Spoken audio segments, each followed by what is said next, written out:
Hi everyone, Dr. Kalika with Depth Medicine again. I'm here with another topic of conversation that came as an extension from a patient appointment that I thought was really interesting and I would love to share again.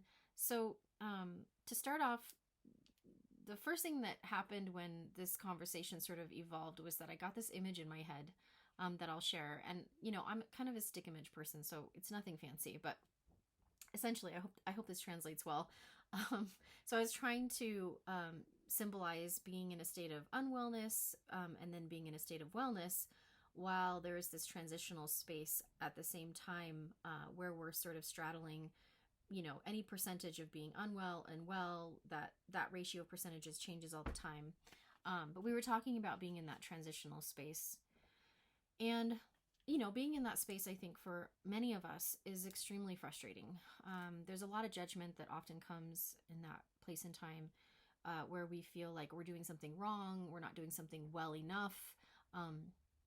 Maybe we need to, and this will show up a lot, especially like in people will worry about their food, like they're eating the wrong thing or too much of, you know, something or too little, or there's a lot of anxiety around food, or perhaps the practitioners that are in their life, you know, they don't think their practitioner has all the tools that they need.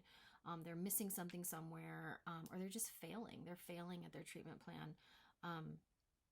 Anyway, any sort of narrative, I don't know, you know, I would love if I could hear any of what yours would be at this moment, but any combination of, you know, judgmental thoughts can occur being in this space, because of course there's this idealistic goal of being well.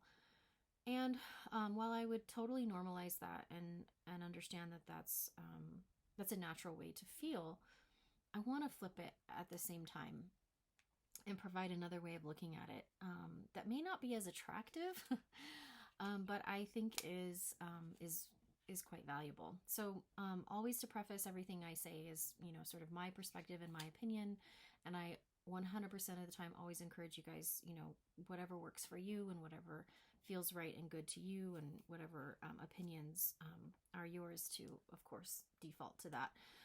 But essentially my perspective was that I think the beauty in being in the transitional space is that it actually affords us the ability to connect with other people. So we've all met and seen people, not least of all on social media, who seem to have it all together. All their ducks are in a row and they sort of represent this life that we wish we had, which is all, you know, debatable as we're looking from the outside. But as far as, you know, how real and true those things, that sort of picture perfect life is. But my point really is just that when we're in our own state of suffering and when we're struggling, it's probably not very often that we go looking for people to help us feel understood or supported who are living a life of seeming perfection. So when we have one foot in the state of, you know, healing, of personal growth, when we're working toward, you know, getting better in some way, while at the same time we still have a foot in the world of suffering, my argument is that it makes us approachable. It gives us a sense of credibility that we understand, and by in being approachable, we become available to other people seeking support and understanding and help, which creates connection.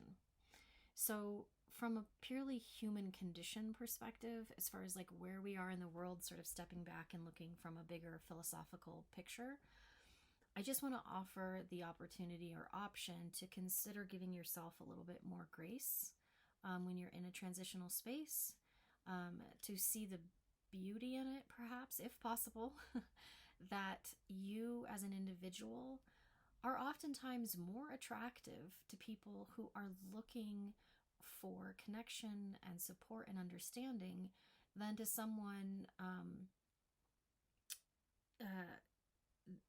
you're more attractive to people who are looking for that connection than someone else who might just sort of have it all figured out. And, you know, I don't know what level of disconnect that state brings for people. If there are people who are really good at being perceived as having it all together and being super healthy and super well and always fit and, you know, always having everything dialed in. I don't know what their level of connection is. I'm sure there is much connection in that space. And I would say that there is a time and place for being in the presence of people who really do thrive and excel and succeed at their personal health. I think that energy can be very vitalizing for us and can be a breath of fresh air when we've been suffering or struggling for so long. And I think that might be a little bit different to what it feels like to connect. Um, and I would say that it's still very medicinal.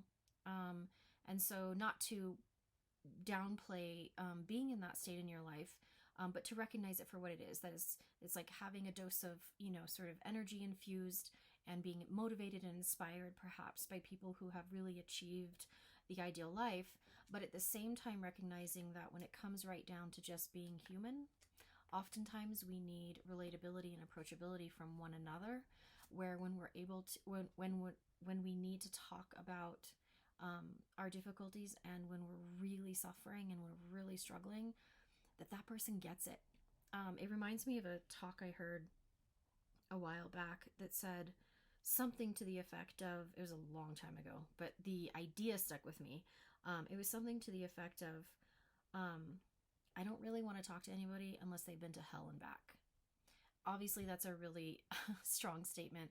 The point being that I just really want to ingratiate myself with other people who really understand suffering and who really understands the fight and who really understands the overcoming. And I guess that's a lot of what my world is like. And so I hope that this was supportive in some way. So I hope you're having a great night, and I will see you guys next time.